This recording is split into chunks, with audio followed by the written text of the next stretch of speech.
ఓం నమః శివాయ.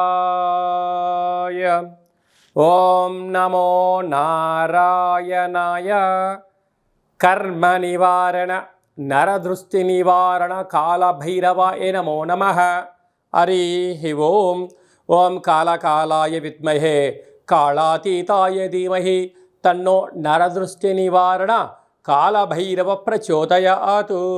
హరి ఓం. మా ఛానల్కి స్వాగతం. చూస్తున్న వీక్షకులకు, ప్రేక్షకులకు, ప్రియ కాళభైరవ భగవద్బంధులకి స్వాగతం పలుకుతూ మమ్మల్ని ఎంతగానో ఆదరిస్తూ ఉండబడినటువంటి ప్రియ సోదర సోదరీమణులకు, సనాతన ధర్మ సంరక్షకులకు, జ్యోతిష్ అభిమానులకు అందరికీ కూడా జ్యేష్ఠమాస శుద్ధాష్టమి పూర్ణిమ సందర్భంగా ఎలాంటి విధి విధానాలు పాటించాలో, అదే కాకుండా కాలాన్ని శాసింపజేసే శక్తి కాళభైరవుడికి ఉంటుంది కనుక జ్యేష్ఠమాసంలో విశేషంగా బుధవారము జ్యేష్ఠ నక్షత్రం రావడము విశేషం అవుతుంది కనుక ఎలాంటి విధానాలు పాటించడం వలన అందరికీ శుభప్రదమో తెలుసుకుందాం. 1వ తారీఖు 6వ నెల 2025 నుంచి 15/6/2025 వరకు పుట్టినటువంటి వారందరికీ కూడా ముందస్తుగా జన్మదిన శుభాకాంక్షలు. గతంలో వివాహం చేసుకున్న వారికి వివాహ వార్షికోత్సవ శుభాకాంక్షలు. ద్వాదశ రాశుల్లో గ్రహ గమనాన్ని ఒకసారి వీక్షింపచేద్దాం.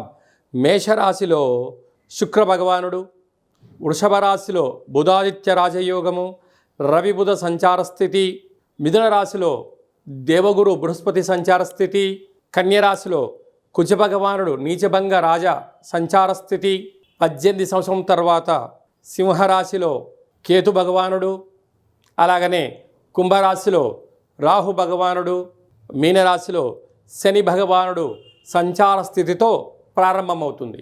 అలాగనే 7వ తారీఖున కుజ భగవానుడు కర్కాటకంలో నుంచి సింహరాశిలోకి మార్పు కలుగుతుంది కనుక ఈ విధమైనటువంటి పరిస్థితులు ఉన్నాయని చెప్పి కూడా గమనించాలి.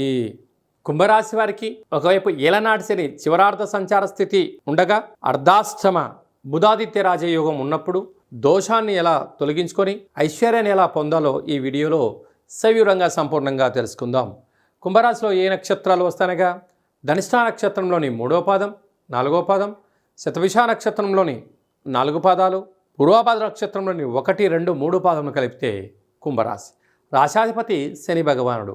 రాశిలోనే రాహు సంచారం చేయడం, కొన్ని గతంలో చేసిన రుణ సమస్యలు కానీ అప్పు సమస్యలు కానీ మాటను వాగ్దానం చేయడం వలన అవి ఇప్పుడు నెరవేర్చాలి అని చెప్పి మీ పీకల పైకి రావడం, తలపైన కూర్చోవడం, వాటిని మీరు నెరవేర్చగలిగితే వారు నీకు బంధువులు, మిత్రులు అవుతారు. నువ్వు నెరవేర్చలేదని చెప్పి క్షణం ఎదుటి వ్యక్తులు తెలుసుకున్నారా, వారే మీకు శత్రువులు అవ్వడం, మీ పైన లేనిపోని అభాండాలు వేయడం, మిమ్మల్ని అశాంతికి గురి చేయడం, దీనివలన బంధువులలో, మిత్రులలో, స్నేహితులలో అనేక రకాలమైనటువంటి అపవాదు రాబోతుందని చెప్పి మీ ఆరోగ్యాన్ని మీరే కుంగదీసుకొని నిద్రలేని రాత్రులు గడపడం, నరాల బలహీనత, బ్రెయిన్ స్ట్రోక్ లాంటి వ్యాధులు వచ్చే పరిస్థితిగా ఉంటుంది.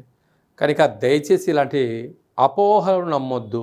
మీరేంటో మీకు తెలుసు, మీరేంటో మీ ఆరోగ్యానికి తెలుసు కనుక ఎవరో ఏదో అన్నారు అనే దానికన్నా కూడా వేలకు తిండి, వేలకు నిద్ర, వేలకు చేయాల్సిన ఆధ్యాత్మిక కార్యక్రమంలో పాల్గొనండి, సత్ప్రవర్తనగా ఉండండి. గ్రహదోషాన్ని తొలగించుకుని మానవ ప్రయత్నం చేయొచ్చు. 2వ స్థానంలో శని భగవానుడు ఉండడం వలన దయచేసి అప్పులు ఇవ్వద్దు, అప్పులు తెచ్చుకోవద్దు, ఉండినా కూడా సర్ది చెప్పుకునేటువంటి పరిస్థితి ఉండగలగాలి. రేపు ఇస్తాను అనే దానికన్నా 1 మాసం తర్వాత ఇస్తానని చెప్పి చెప్పుకోగలడం వలన శత్రువులు పెరగరు. ఈ 30 రోజులు మీకు మనశ్శాంతి దొరుకుతుంది. రేపు ఇస్తాను అనే దానికన్నా ఈరోజు సాయంత్రం ఇస్తాను అనుకో, సాయంత్రం కాగానే ఆ వ్యక్తి నుంచి మీకు ఒత్తిడి గురవడం వలన మీ ఆరోగ్యాన్ని మీరు కుంగ తీసుకునే పరిస్థితి ఉంటుంది. కనుక అందుకే చిన్న పామును కూడా పెద్ద కర్రతో కొట్టమని మన పెద్దవారు సామెత చెప్పారు. కనుక కొంతకాలం వాయిదా వేసుకోవడం, ప్రశాంతంగా ఉండడం, వేలకు సూర్య నమస్కారం చేయడం, ప్రతి మంగళవారం పూట, ప్రతి శనివారం పూట ఎంతో జాగ్రత్తలు అవసరమని చెప్పి కూడా మీరు గుర్తుపెట్టుకోగలగాలి. మంగళవారం పూట నలుపు వస్త్రాలు వేయొద్దు, శనివారం రోజున ఎరుపు వస్త్రాలు వేయొద్దు. భోజనం చేసేటువంటి కాల సమయంలో ఒక ముద్ద అన్నాన్ని కాకి కానీ, కుక్కకు కానీ, సాధువు కానీ, సంతుడికి కానీ దానం చేసి అనేక ఒత్తిడి సమస్యలు తొలగిపోతాయని చెప్పి కూడా మీరు గమనించగలగాలి. అలాగా తృతీయంలో శుక్ర భగవానుడు మీ ముందర అంతా బాగుంటుంది, అందరూ చాలా మంచిగా చెప్తూ ఉంటారు, కానీ ఏది అందదు. అర్ధాష్టమ రవి, అర్ధాష్టమ బుధుడు. ప్రభుత్వ ఉద్యోగులతో కోర్టు సమస్యలు, పోలీస్ సమస్యలు పొంచి ఉన్నాయి.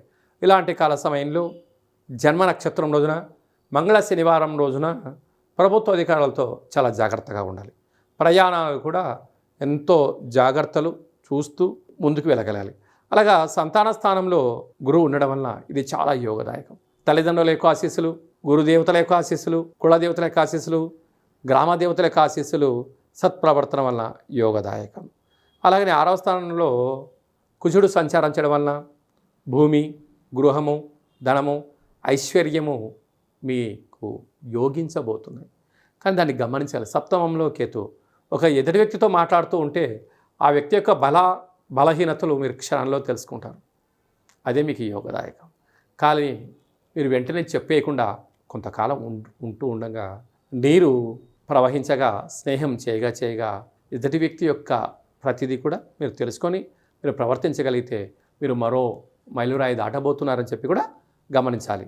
అలాగనే రియల్ ఎస్టేట్ వ్యాపారస్తులు, నూనెలు, ఐరన్ వ్యాపారస్తులు, ఎక్స్పోర్ట్స్ ఇంపోర్ట్స్ బిజినెస్ చేసేటువంటి వారు, హాస్య నటులు, అలాగే చారిత్రాత్మకమైనటువంటి కార్యక్రమం చేసేవారందరికీ కూడా చాలా మంచి కాలము అని చెప్పి గమనించాలి.